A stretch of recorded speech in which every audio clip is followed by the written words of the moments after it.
Hey, it's Devon Iker from Retirement Wellness SA. I want to congratulate you on making that decision to resign from the GEPF.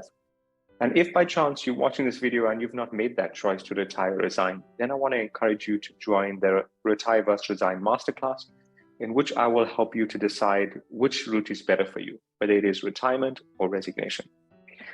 So I'm making the assumption that you've decided to resign, and now there are 5 secrets that I want to share with you that are going to make that resignation a success. So if you can get these 5 key secrets in order, if you can work through them like how I'm showing you to work with them, then you are going to reach that stage where you're going to be a lot more successful than how most others have been in terms of the resignation. So the first, and there is a challenge that I want to throw out to you, and the challenge is I want you to make it to the end of the video, because by the end of this video is when you're going to get all the secrets, but it's also a test to see how committed you are in getting your success, because a lot of members want to resign, but the planning is not done properly in the beginning. So that's your first test to you. I want to see if you get it to the end of the video. Let's have a look at the iPad, and I'll guide you through each of the 5 secrets. The first secret that I want to share with you is just in terms of income. So in terms of income. Now, if you had to compare retirement to resignation, retirement is sort of like a box. You are given your income, you are given your gratuity. Those are predetermined by GEPF. You can't adjust that. You can't tweak that in any way. They are predetermined. On the resignation side, however, this is sort of like me handing you plasticine. So you can make anything that you want out of this experience. You can customize this to whatever you want, which then means from an income perspective, you now want to use that to the best of your ability. A number of ways in which you can analyze this from an income perspective. First off, you want to go and have a look at what are your monthly expenses. So what are the things that you need monthly? And then I want you to analyze that very carefully, because there are some things that you need right now that you might not need after you stop working. So if we had to draw that just in a timeline, let's just say this is when you actually plan to resign, and this is before, and this is after.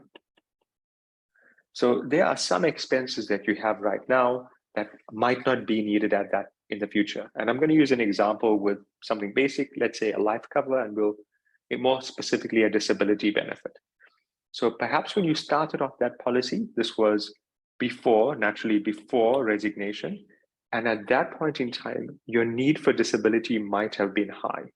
Maybe your kids were much younger, perhaps, obviously you were a lot younger, and you might have even had a bond, in which case you wanted to cover that for disability. Whatever your reasons were, now that you've come to resignation, you've reached a stage where you have this choice on which route to take and what expenses to keep and what expenses to discard. So I'm not saying just openly go out and cancel policies, but empower yourself by starting to analyze each of these expenses, what's needed and what's not needed. And once you start to work that, assume it's something small. Let's just say there's a saving of 500 Rand. It's not just a saving of 500 Rand for you, because you have to factor that you would have paid tax on that. So it might equate to a saving of 700 Rand after you factor what the tax for that would have been, which then means you can adjust the income that you need now. See, you can take a lower income by 500 Rand if you created if you planned your expenses well. By taking a lower income, again, depending on the option that you chose, you're allowing this capital to grow for you. See, you're allowing that capital to grow and to expand. So that's a key thing. You're also then keeping your taxes low. Again, depending on the option that you chose, you could adjust your income on a yearly basis. So every single year you could change this, and you want to look at multiple factors in order to know what income is most appropriate. So that's the first secret, is in terms of income. And you can see now how flexible all of this is. The second secret I want to share with you is in terms of lump sum.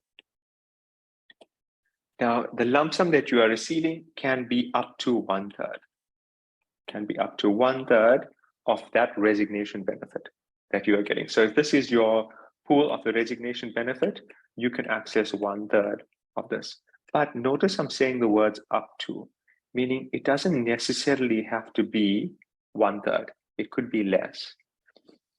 Some factors that I want you to pay attention to here that could influence that decision. One could just be in terms of need. So I want you to avoid what I call the lotto effect, meaning where you just get this lump sum of money and not 100% sure what to use it for. So I want you to start creating a plan. Are you using this to settle a bond? Are you using this to purchase a new car? Are you using this to settle a car? Do you have any debt that you want to clear off? Do you want to create an emergency fund? So you want to, in a way, almost spend this money and also travel. So whatever it is, you want to sort of spend this money in advance so that you know mentally when this money actually comes in, it's all allocated for in the right areas. And by doing that, you will then put yourself in a position where you know exactly what lump sum you should take, whether it should be 1/3 or less. If you're taking a lower amount, that could be a positive impact for you on the next thing that I want to share with you. And the next thing is tax. So this is something that is that's critically important for you to get right on resignation. If you haven't already done so, you can watch a video where I show members how to pay no tax on their resignation upon transfer. So you can have a look at that. But from a tax perspective, because resignation is so flexible, here I want you to start making use of the flexibility. So you can save tax in multiple ways here, huge number of ways to save tax. You can save tax on the income that you're receiving. You can save tax on the lump sum that you are paying. In addition, you can also save tax on death, meaning depending how you structure this, you can keep the tax on death to a bare minimum.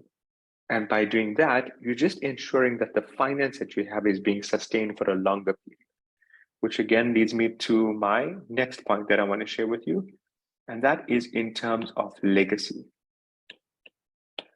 Now, as a pre-frame here, my focus for you will be centered along the lines of making sure you never run out of money. So that's the priority.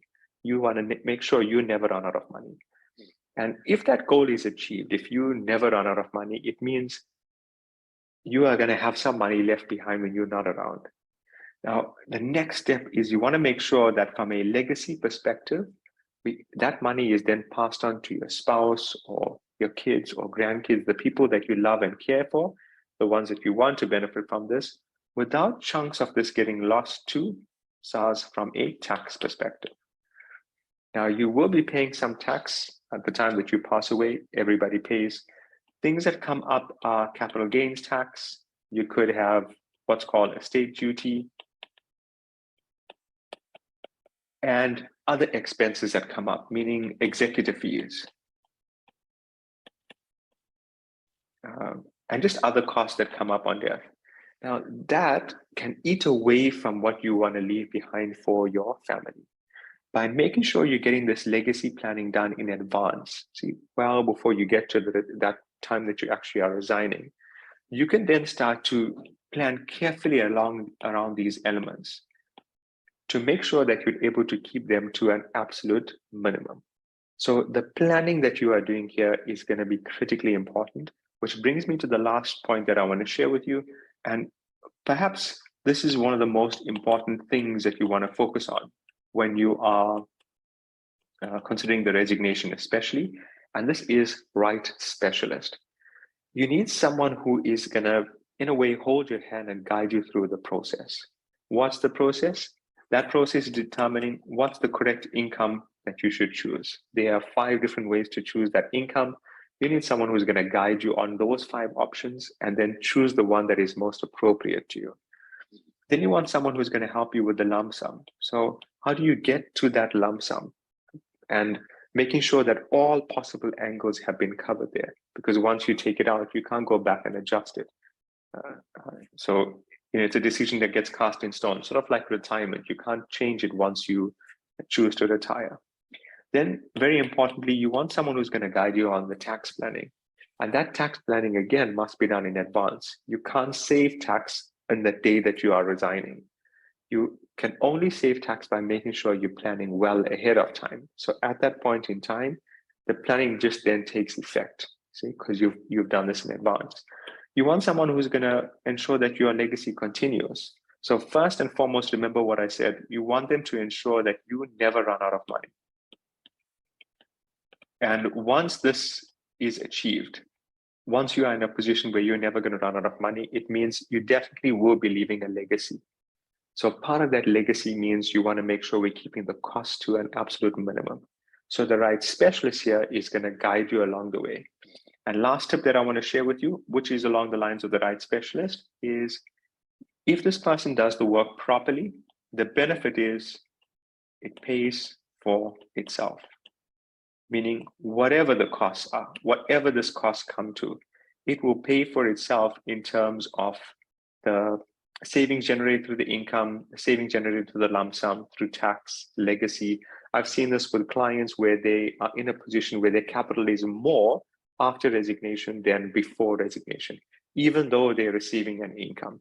See, so you want to get yourself to that position, to that point. And when you are there, you'll be able to see the true value of what a right specialist can offer you.